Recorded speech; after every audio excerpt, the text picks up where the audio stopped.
blueberry, ha ha ha, blueberry. घने जंगल के बीचों बीच एक प्यारा सा भालू था जिसका नाम था भोलू। भोलू बड़ा ही गोल मटोल और खाने का शौकीन था। उसे मीठा फल, बेर बहुत पसंद थे। सुबह उठते ही वो सबसे पहले सोचता था आज क्या खाऊं। भोलू की एक आदत थी, जहाँ भी मीठी खुशबू आती वहाँ चला जाता। बंदर उसे चिढ़ाया करते थे, अरे भोलू, तू तो पूरा खाने वाला मशीन है। भोलू मुस्कुराकर कहता, क्या करूं भाई, पेट में शेर है। एक दिन धूप बहुत तेज थी। भोलू खाने की तलाश में घूमते घूमते जंगल के एक ऐसे हिस्से में पहुंच गया जहां वो पहले कभी नहीं गया था। चारों ओर बड़े बड़े पेड़ थे, पर एक पेड़ कुछ अलग ही लग रहा था। उसके पत्ते सुनहरे चमक रहे थे, जैसे किसी ने उस पर सोने की धूल छिड़क दी हो। भोलू ने हैरानी से कहा, अरे वाह, ये पेड़ तो किसी राजा का लगता है। वो धीरे धीरे आगे बढ़ा और उस पेड़ के पास पहुंचा। भोलू ने सोचा शायद इसके फल कुछ खास होंगे। वो पेड़ पे चढ़ने की कोशिश कर ही रहा था कि अचानक पेड़ से आवाज आई, रुको भोलू, बिना इजाजत फल मत तोड़ो। भोलू डर के मारे उछल पड़ा। अरे ये कौन बोला, यहाँ तो कोई नहीं है। पेड़ हंस पड़ा, मैं हूँ इस जंगल का जादुई पेड़। भोलू की आंखें गोल गोल हो गई। पेड़ बोलता भी है, वाह, अब तो मैं मशहूर हो जाऊंगा। पेड़ बोला, भोलू, मैं जादुई पेड़ हूँ। मैं सच्चे दिल वालों को खुशियाँ देता हूँ और चालाक लोगों को सीख। भोलू बोला, मैं तो बहुत अच्छा हूँ, बस थोड़ा खाऊंगा। पेड़ मुस्कुराया, ठीक है, लेकिन पहले मेरा सवाल सुनो। अगर जवाब सही दिया तो मैं तुम्हें सबसे मीठा फल दूंगा। भोलू ने कहा, अरे आसान होगा। पेड़ ने पूछा, बताओ, जंगल में सबसे मेहनती कौन है? भोलू बोला, मैं रोज पेड़ों पर चढ़ता हूँ, गिरता हूँ, फिर उठता हूँ। इतना मेहनत कौन करता है? पेड़ जोर से हंसा। भोलू, मेहनती होने का मतलब सिर्फ खाना खाना नहीं होता।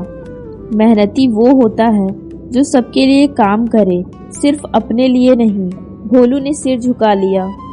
तो फिर सही जवाब क्या है? पेड़ बोला, चींटी। वो छोटी सी है, पर दिन रात काम करती है, दूसरों की मदद भी करती है। अगर तुम भी मेहनत करना और बांटना सीखो तो मैं तुम्हें जादुई फल दूंगा। भोलू ने वादा किया, ठीक है पेड़ महाराज, अब मैं मेहनत करूंगा। अगले दिन भोलू ने अपनी आदतें बदलना शुरू की। उसने देखा कछुआ नदी पार करने की कोशिश कर रहा है, लेकिन तेज पानी में फंस गया। भोलू ने झट से पेड़ की एक लंबी डाल उठाई और कछुआ को किनारे खींच लिया। कछुआ बोला, धन्यवाद भोलू, तुम तो बड़े सच्चे दोस्त हो। भोलू के बदलते स्वभाव को देखकर बंदर भी हैरान रह गया। अरे ये तो वही भोलू है जो कभी सिर्फ खाना ढूंढता रहता था। धीरे धीरे पूरा जंगल भोलू की तारीफ करने लगा। अब भोलू सबका प्यारा बन गया था। वो अब पहले जैसा आलसी और स्वार्थी नहीं रहा। 3 दिन बाद भोलू फिर उस पेड़ के पास पहुंचा। उसने आदर से कहा, जादुई पेड़ महाराज, अब तो मैंने मेहनत करना और बांटना दोनों सीख लिया है। अब तो मुझे वो मीठा फल दीजिए। पेड़ मुस्कुराया, भोलू, तुमने सच्चे दिल से बदलने की कोशिश की है, इसलिए मैं तुम्हें एक खास फल दूंगा। पेड़ से एक चमकता हुआ सोने जैसा फल गिरा। उसकी खुशबू से पूरा जंगल महक गया। भोलू ने फल उठाया और पूछा, इसमें क्या जादू है? पेड़ बोला, इस फल का नाम संतोष फल है। इसे खाने वाला जब दूसरों की मदद करेगा उसे भूख नहीं लगेगी, लेकिन अगर वो लालची हुआ तो ये फल अपना असर खो देगा। भोलू ने श्रद्धा से फल खाया। अचानक उसे बहुत हल्का, उसे लगा जैसे पेट भर गया हो और मन शांति से भर गया हो। भोलू ने पेड़ को धन्यवाद किया। उसने पेड़ से कहा, मुझे जिंदगी का सबसे बड़ा फल दिया, दूसरों की खुशी में अपनी खुशी ढूंढना।